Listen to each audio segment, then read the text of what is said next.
정부가 내년도 예산안에 경상북도가 요청한 지진 예산을 한 푼도 반영하지 않은 것으로 드러났습니다. 포항 지진이 발생한 지 1년이 다 돼가는데 정부 차원의 근본적인 대책이 시급합니다. 1,600억 원의 막대한 사업비가 들어간 포항 운하가 수년째 재기능을 하지 못하고 있습니다. 텅 빈 상업용지에는 꽃밭만 조성돼 있는데 포항시 행정에 대한 비판의 목소리가 커지고 있습니다. 정부가 월성 1호기 조기 폐쇄를 결정한 가운데 한수원이 지난주부터 원자로 연료를 빼내면서 폐쇄 절차가 본격적으로 시작됐습니다. 조기 폐쇄에 반대해온 주민들은 일방적 조치라며 반발하고 있습니다. 여러분 안녕하십니까? 정부가 내년 예산안을 편성하면서 경상북도가 요청한 지진 관련 예산을 한 푼도 반영하지 않았습니다. 포항 지진이 발생한 지 1년이 다 돼가는데 정부가 지진 대비에 무관심하다는 비판이 일고 있습니다. 이규설 기자입니다. 지난해 지진 피해를 입은 포항 북구청 건물입니다. 벽면은 쩍쩍 갈라져 위태롭고 사무실에도 계단에도 민원실에도 붕괴 위험 때문에 곳곳에 지지대를 세워놓았습니다. 공무원들은 불안에 떨며 업무를 봐야 했습니다. 지금 목숨을 걸고 있습니다. 공공건물에 내진 설계가 되어 있지 않아 발생한 일입니다. 하지만 정부는 경상북도가 내년에 요청한 공공시설물 내진 보강 사업 예산 425억 원을 전액 삭감해버렸습니다. 이뿐만이 아닙니다.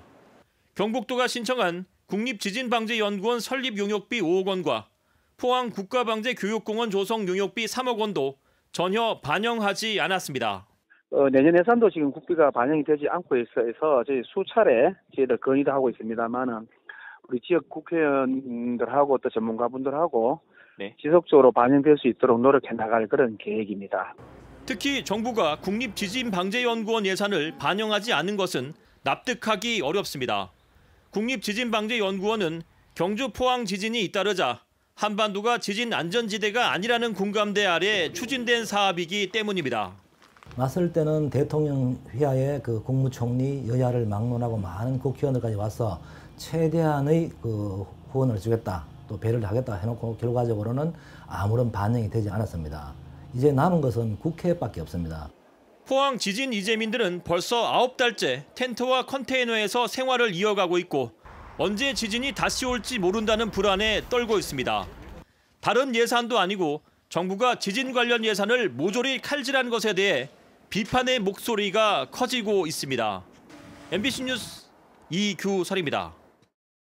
대구 경북에서도 6명이 메르스 확진자 일상 접촉자로 분류됐습니다. 경북은 2명으로 1명은 실거주지가 인천인 인천공항 세관 직원이고 확진 환자와 같은 비행기를 탄 주민 1명은 보건소에서 모니터링을 하고 있습니다. 대구도 메르스 환자와 같은 비행기를 탄 내국인 3명과 외국인 1명 등 4명이 일상 접촉자로 분류돼 보건소에서 모니터링을 하고 있습니다. 1,600억 원을 들여 만든 포항 운하가 꽃밭으로 전락했습니다. 포항을 세계 4대 미항으로 만들겠다는 원대한 밑그림은 온데간데 없고 상업용지는 4년이 넘도록 빈땅 신세입니다. 김기영 기자가 보도합니다. 착공 2년 만인 2014년 완공한 포항 운하. 형산강에서 죽도시장까지 1.3km 물길을 복원한 사업으로 포항시가 500억, 포스코 300억, 한국토지주택공사 800억 등 1,600억 원의 사업비가 투입됐습니다. 포항운하 홈페이지에는 포항을 세계 4대 미항으로 만들어 해양 레포츠와 의료 관광을 연계해 철의 도시에서 환경과 관광 도시로 거듭난다고 홍보하고 있습니다. 상상만으로도 가슴 설레는 청사진은 안타깝게도 아직 미완성입니다. 영일대 해수욕장과 죽도시장, 송도를 지척에 두고 있어 부동산 가치는 매력적이지만 상업용지 개발은 첫 삽조차 뜨지 못하고 있습니다. 아름답고 한과 강과 운하가 이렇게 맞닿아 있는 최고의 천혜 요지인데도 포항시가 지금 아이디어가 지금 부재한 것 같습니다. 포항시는 운하 관리팀까지 만들고도 단순 유지 관리 업무만 하고 있다가 상업용지를 황무지로 방치해 민원이 생기자 꽃을 심어 사계절 관광지로 만들겠다는 보도 자료를 냈습니다. 본질을 벗어난 구상입니다.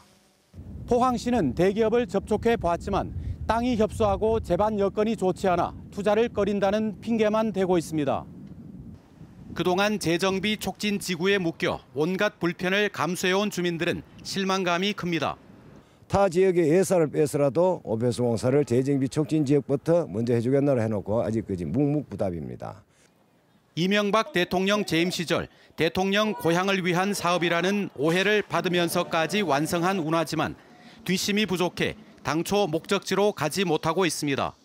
이걸 인해 가지고 구도심을 발전을 시킨다고 전 시장님이라든가 약속을 해가지고 시작을 한 건데 그게 아마 제대로 안 되고 지금 현재는 완전히 방치된 상태입니다. 천혜의 자원조차 활용하지 못하면서 포항시는 두호 마리나나 해상 케이블카 등 기약 없는 사업에 행정력을 쏟고 있습니다. MBC 뉴스 김기영입니다. 경주시 의회가 오늘부터 본청과 사업소, 출연기관 등에 대한 행정사무감사에 들어갔습니다. 2개 특별위원회는 미리 받은 470여 건의 자료 등을 참고하고 주요 현장도 방문할 계획입니다. 오는 18일까지 진행될 이번 행정사무감사는 민주당 의원이 종전에 비례대표 1명에서 이번에는 4명으로 늘어나 어떤 역할을 할지 주목됩니다. 한국수력원자력이 조기 폐쇄를 결정한 월성 1호기에서 발전용 원자로의 연료를 빼내기 시작해 폐쇄 수순에 들어갔습니다. 인근 주민들은 주민 의견 수렴이 없는 일방적인 조기 폐쇄를 수용할 수 없다며 반발하고 있습니다. 김철승 기자가 보도합니다. 한수원은 지난 3일부터 월성 1호기의 연료를 인출하기 시작했습니다. 원자로 안에 있는 핵연료를 내년 1월까지 빼내게 됩니다. 한수원 이사회가 지난 6월 15일 조기 폐쇄를 결정하자 사실상 폐쇄 수순에 들어간 것으로 보입니다. 한수원은 연료 인출은 안전을 위한 것이라고 설명했습니다. 연료를 인출해서는 사용후 연료 저장소에 보관하면 저장소 냉각 설비를 집중 관리함으로써 안전성 확보가 용이합니다. 한수원은 연구 정지를 위한 운영 변경 허가를 내년 6월에 원안위에 신청하고 승인을 받으면 본격적인 해체에 들어갈 계획입니다. 원전 해체까지는 10년 정도가 걸릴 것으로 보입니다.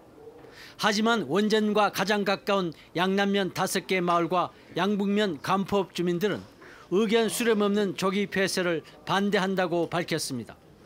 무엇보다도 한수원 이사에서 조기 폐쇄 결정을 내렸는데 주민과 동의 없이 결정을 내렸다는 데 대해서 저희 지역 주민들은 분노하고 있는 것입니다.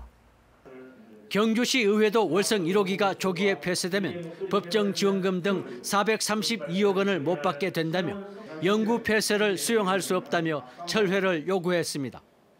월성 1호기에 대한 수명 연장과 조기 폐쇄, 그리고 안전성에 대한 평가가 정권에 따라 오락가락하면서 국가 에너지 정책에 대한 신뢰가 크게 훼손되고 있습니다. MBC 뉴스 김철승입니다. 포스코 새로운 노동조합 법률 지원단이 결성돼 포스코 내부에서 최근 추진되고 있는 새로운 노동조합 준비위원회 활동을 적극 지원하겠다고 밝혔습니다. 또 포스코 새 노조 법률 지원단은 무노조 경영 50년의 문제점을 극복하고 노동자들의 자유로운 노조할 권리를 가로막는 모든 행위에 대해 앞으로 단호히 대처하겠다고 밝혔습니다.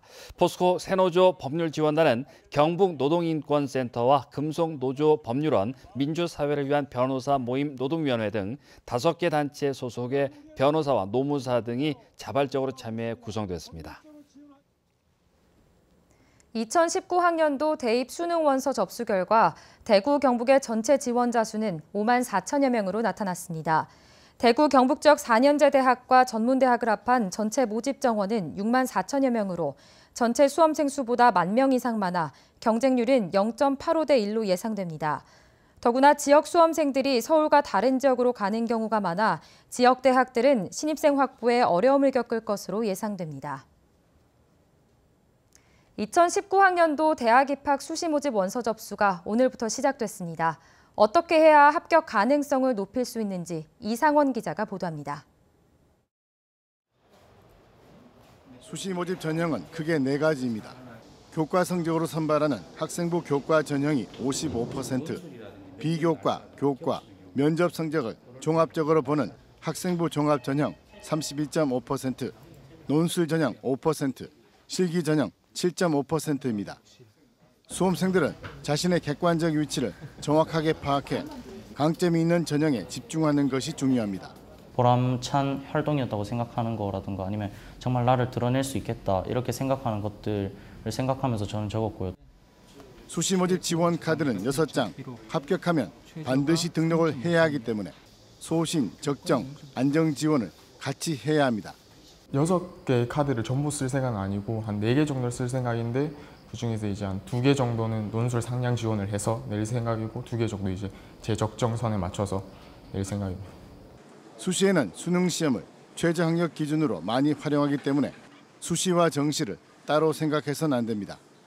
수시 모집에 좀 무게 중심을 두면서 또 수능에도 최저 학력 기준이 있기 때문에 수능도 여전히 이제 공부를 하면서 수시 모집을 준비에 만전을 다해야 될 것 같습니다.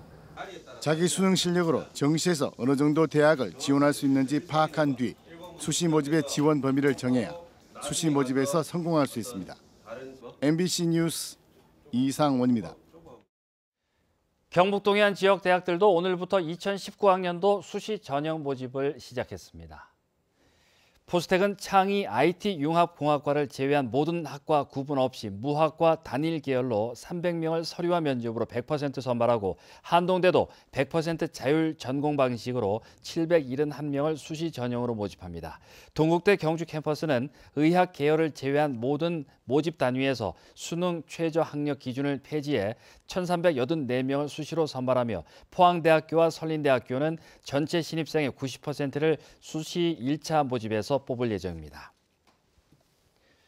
오늘 낮 12시 50분쯤 경주시 천군동의 캠핑장 공사 현장에서 17m 높이의 소나무가 휴식 중이던 작업자들을 덮쳐 75살 황 모 씨가 숨지고 2명이 중경상을 입었습니다. 경찰과 소방당국은 이식하기 위해 분을 떠놓은 소나무가 바람에 넘어지면서 인부들을 덮친 것으로 보고 현장 안전관리가 제대로 이루어졌는지 여부를 조사 중입니다. 오늘도 낮과 밤에 일교차가 큰 가을 날씨가 이어졌습니다. 내일은 오늘보다 기온이 더 떨어지겠습니다. 동해상으로는 바람이 강하게 불면서 풍랑특보가 내려졌습니다. 안수진 기상캐스터입니다. 이제 아침 저녁으로는 쌀쌀하고 낮에는 햇볕이 뜨거운 본격적인 가을에 들어섰습니다. 내일 아침 기온 15도에서 19도로 평년보다 낮아 쌀쌀하겠고요. 낮이 되면 구름 많은 가운데 22도에서 23도의 기온 분포를 보이겠습니다. 낮과 밤의 일교차가 4도에서 8도가량 나기 때문에 건강관리 신경 쓰시기 바랍니다. 현재 동해 전해상으로는 풍랑주의보가 내려졌습니다. 당분간 물결이 매우 높게 일겠는데요. 항해나 조업하시는 선박들은 각별한 주의가 필요하겠습니다. 자세한 내일 날씨 알아보겠습니다. 내일 구름 많이 끼겠습니다. 아침 기온 15도에서 19도, 낮 기온은 22도에서 23도입니다. 울릉도와 독도는 오후가 되면서 구름 많겠습니다. 아침 기온 울릉도 16도, 독도 20도, 낮이 되면 울릉도 20도, 독도 22도입니다. 동해상으로도 구름 많이 낀 가운데 바다의 물결 동해 전해상에서 최고 4m로 일겠습니다. 당분간은 아침 저녁으로 쌀쌀하겠고요. 낮 기온은 25도 안팎을 보이겠습니다. 금요일에는 다시 한 차례 비 예보가 들어있습니다. 날씨였습니다. 경상북도는 오늘 원전 해체 산업 성장 거점을 마련하기 위해 원전 해체 산업 지역 기반 육성 계획을 발표했습니다. 계획안에 따르면 오는 2022년까지 중소기업 20여 개를 타겟 기업으로 선정해 원전 해체 기술 전문 기업으로 육성 지원합니다.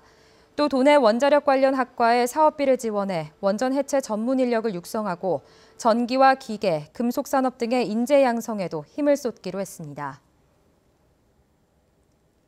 농어촌의 인력 부족 현상이 심해지면서 일선 시군마다 외국인 계절 근로자를 잇따라 도입하고 있습니다. 울진군은 최근 고추와 원예 작목을 중심으로 20여 농가에서 40여 명가량의 외국인 계절 근로자 도입을 희망함에 따라 행정 절차를 거쳐 내년 4월부터 석 달간 고용하기로 했습니다. 이에 앞서 영덕군도 오징어 건조어가에서 55명의 외국인 계절 근로자를 신청해 다음 달부터 해당 어가에 연결해 주기로 했습니다. 한동대학교는 최근 남북 공동으로 설립한 평양과학기술대학 관계자들과 워크숍을 갖고 DMZ 인근의 가칭 한동통일센터 조성을 추진하겠다고 밝혔습니다. 이 센터에선 통일 관련 정책 연구를 수행하고 공학 분야를 비롯해 경제개발, 기업 경영 등의 교육 과정을 확대할 계획이며 한동대는 미국과 유럽 등지에 교수와 기업인 등의 동참을 구하고 관계 당국의 협력도 요청할 예정입니다. 제5회 대한민국 SW 융합 해커톤 대회에서 포스텍 출전팀인 구구해프팀이 우수상을 받았습니다. 구구해프팀은 인공지능과 비전 기반 기술을 적용해 수산물 사진으로 어종 분류와 등급을 측정하는 서비스를 개발해 좋은 평가를 받았습니다. 한편 내년도 대한민국 SW 융합 해커톤 대회는 포항에서 열립니다. 이상으로 9월 10일 월요일 포항 MBC 뉴스데스크 마치겠습니다. 여러분 고맙습니다.